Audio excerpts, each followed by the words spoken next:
So this is the first time I'm actually live streaming directly on YouTube from my laptop without OBS and without anything else. It's ugly. It sucks. Let's see. Test. Can you hear me? I can't even see some of this stuff. This is horrible. Hey, I'm Bleached. What's up? Matt, right? Alright, so something I wanted to show people. If you look at the description, there should be something out there that shows you what I'm going to read and just kind of go over. I think it's important where Freemasonry and occultism and all that jazz play out in all this. A lot of us see elitism in our government. A lot of us see different justice for the people who we would consider elite. People in office, people in positions of power, people in positions of justice, people who are appointed, etc. Well, guess what? Yesterday I did a video about my findings on William Morgan, who I never heard about, and then also on the third political party in the United States of America called the Anti-Masonic Party, which I never heard about, or it just went over my head when I learned about it in school, which I doubt, because I figured, hey, if they told the story of William Morgan and about how he died or disappeared in the formation of the Anti-Masonic Party and this whole stuff, I'd be all in it. I'd be like A+ student in social studies. Okay. So, what I'm going to read from is full text of Letters and Addresses on Freemasonry by John Quincy Adams, who was the third president, or second president, right? I think it was the second. Third was Thomas Jefferson. President of the United States. And sorry if my history is horrible. Like I said, I would be an A+ student if I went over all this stuff in school. Okay. So, Letters and Addresses on Freemasonry by John Quincy Adams, with an introduction by Charles Francis Adams, who is John Quincy Adams' son.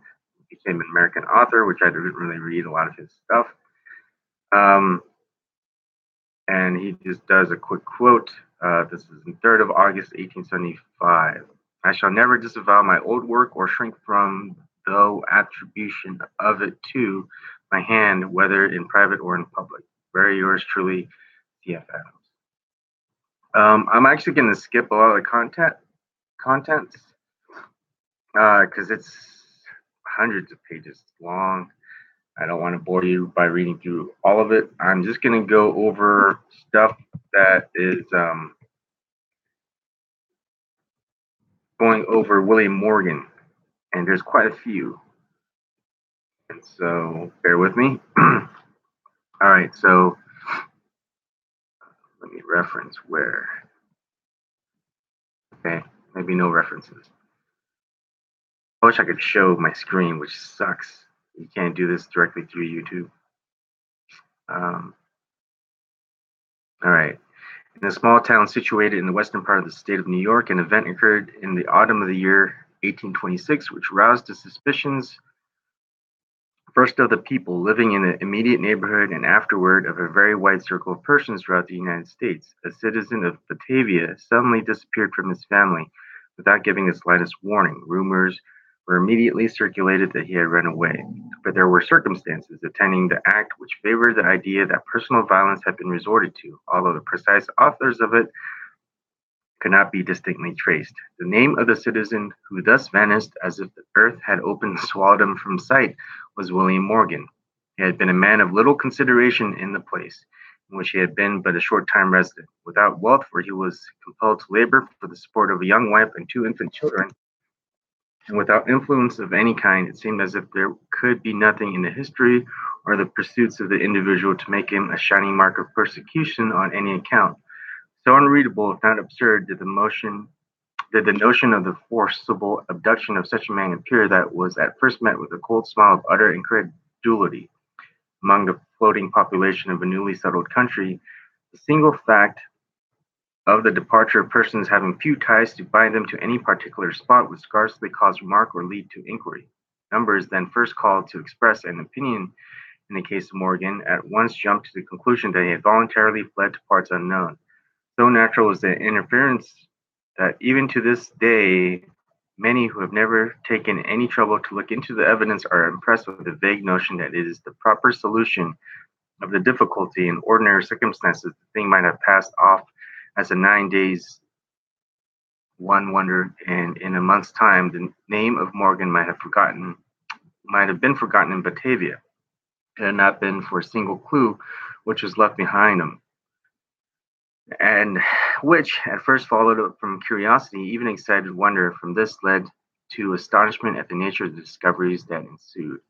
The single clue which ultimately unwound the tangled skein of evidence was this: the sole act of Morgan, while dwelling in Batavia, which formed any exception to the ordinary habits of men in his walk of life, was an undertaking into which he entered, in partnership with another person, to print and publish a book.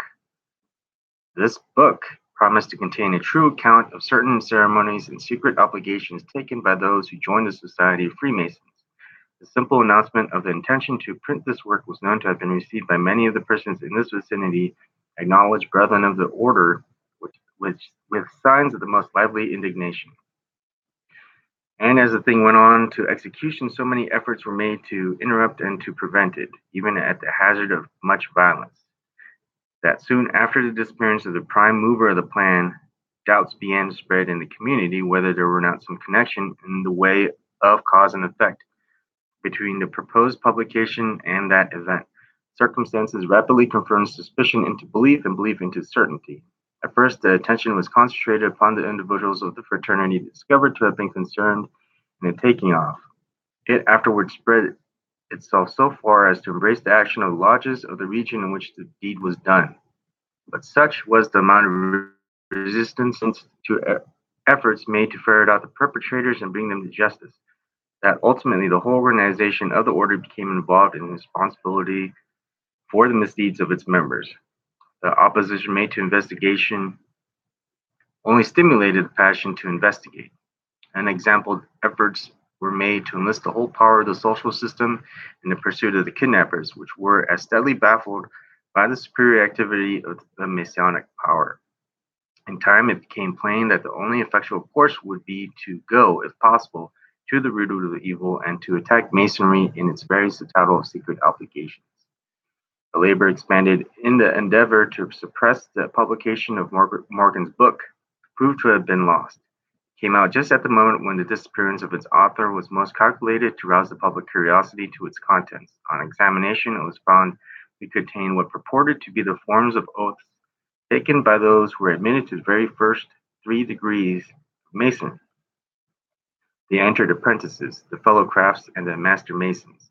If they really were what they pretended to be, then indeed was supplied a full explanation of the motives that might have led to Morgan's disappearance. But here was the first difficulty: doubts were sedulously spread of their genuineness. Morgan's want of social character was used with effect to bring the whole volume into discredit. Neither it is perfectly certain that its revelation would have been ultimately established as true had not a considerable number of the fraternity, stimulated by the consciousness of the error which they had committed, voluntarily assembled at Leroy, a town in the neighborhood of Batavia, and then and there, besides attesting the veracity of Morgan's book, renounced all further connection with the society. One or two of these persons subsequently made far more extended publications in which they opened all the mysteries of the Royal Arch and of the Knights Templar libation, besides exposing in clear light the whole complicated organization of the institution. Upon these disclosures, the popular excitement spread over a large part of the northern section of the Union. It crept into the political divisions of the time. A party sprung up almost with the celerity of magic, the end of whose exertions were to be to the overthrow of Masonry. It soon carried before it all the power of Western New York. It spread into neighboring states, It made its appearances in legislative assemblies and were demanded full and earnest investigations. Not merely the circumstances attending the event which originated excitement, but also the nature of the obligations which Masons have been in the habit of assuming. Now, this, of course, is all John Quincy Adams writing a letter. I believe this was on page 2 through 5. And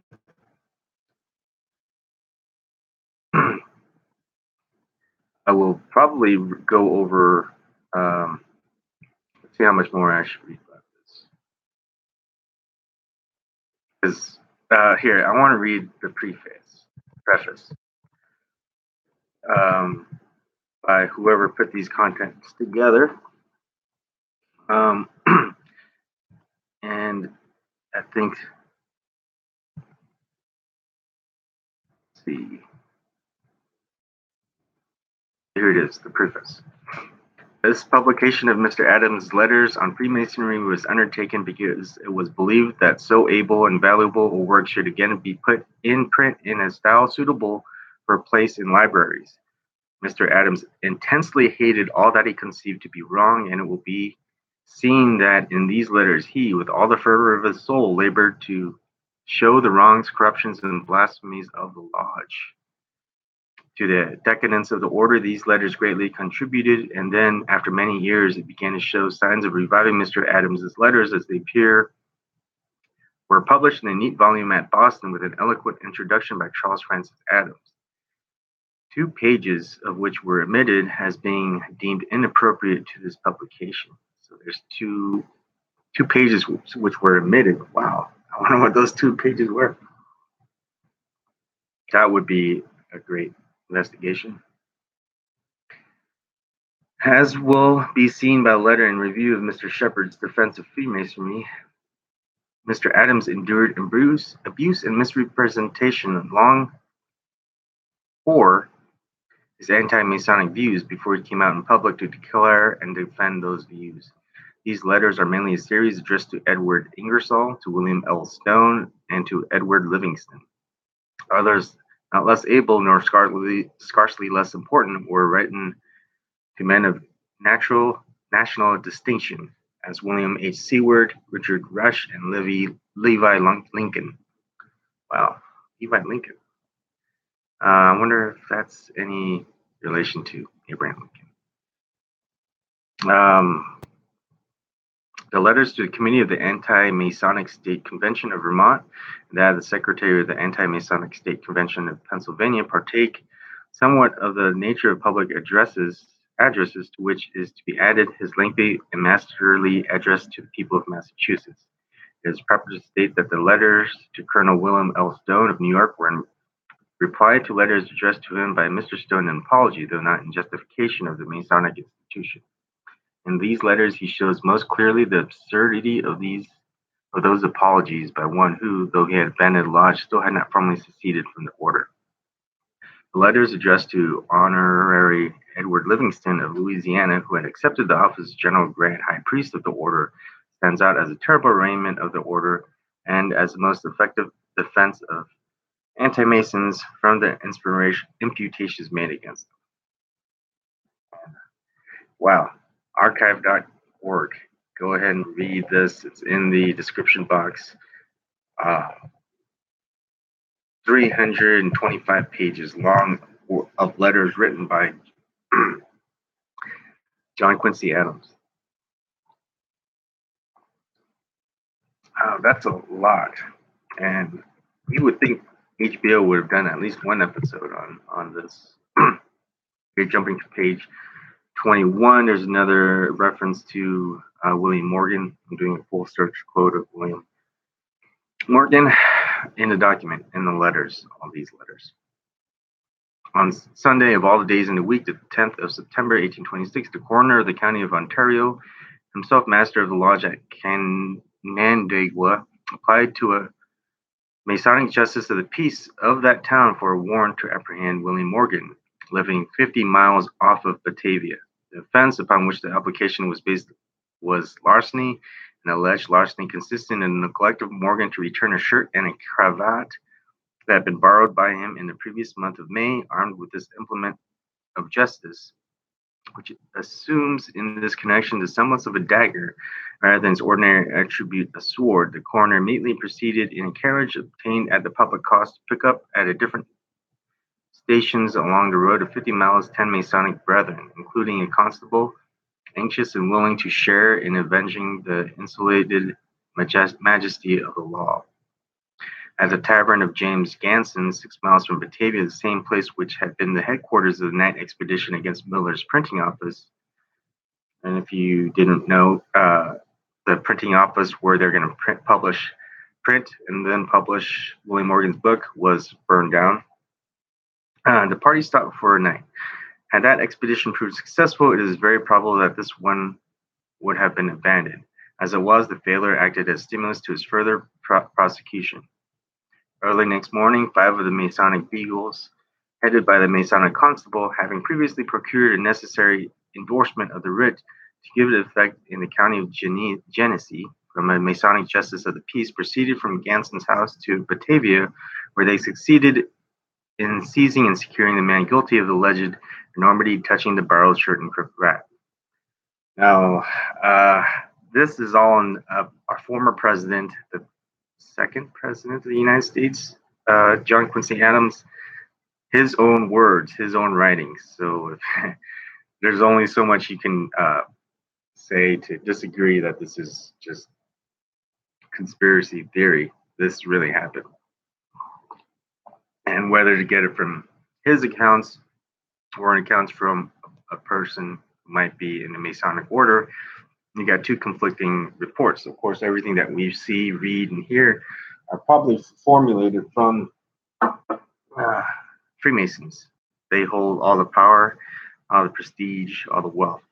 And so you have to find a different venue to gather your historical information. And for me, here we go, straight at its close to its source, someone who can't refute on all their honesty, and that's John Quincy Adams. All right, I'm going to keep going. There's a lot of references to William Morgan. He's throughout this entire collection of letters. Let's see, that one's kind of a repeat. Okay, so jumping to page 26.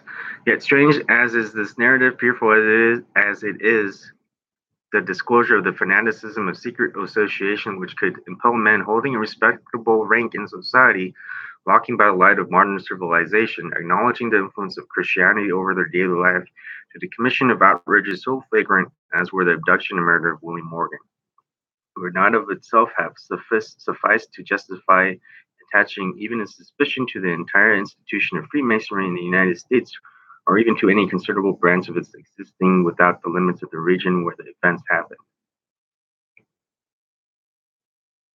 All right.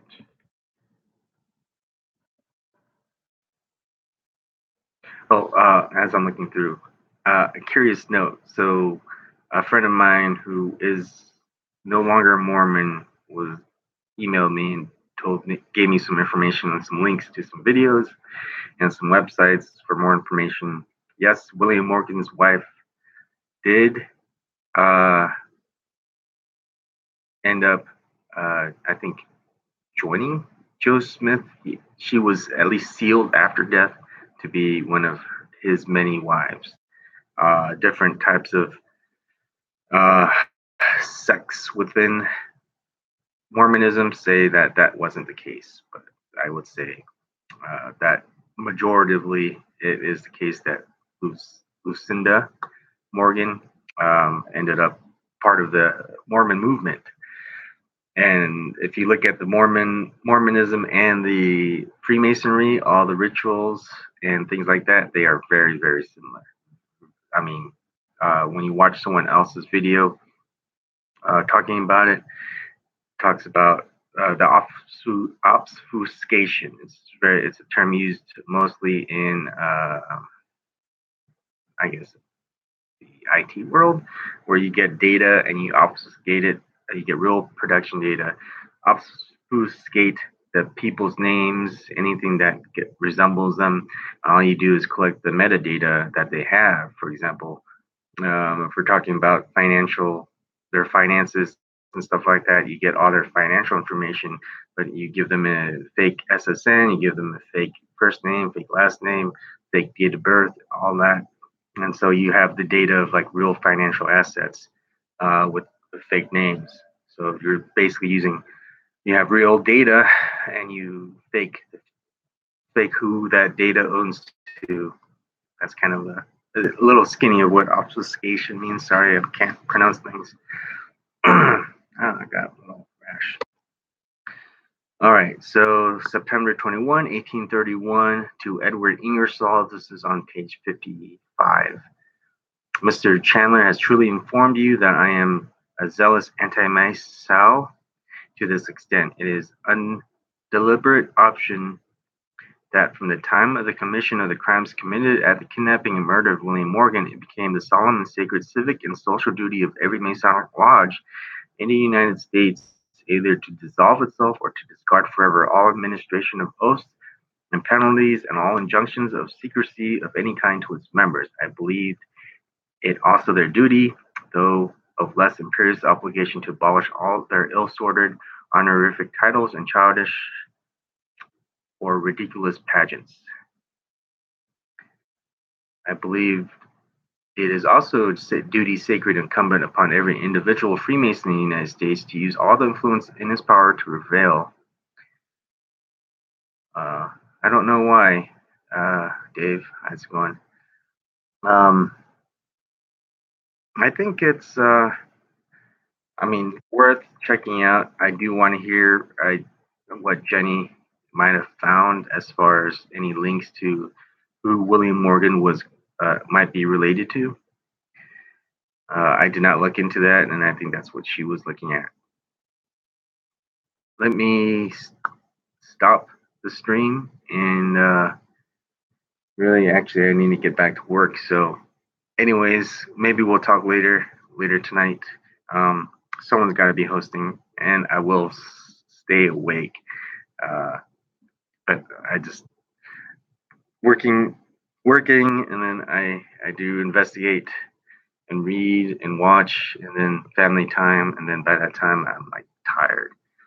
I've never been this tired, and this is like, I don't know.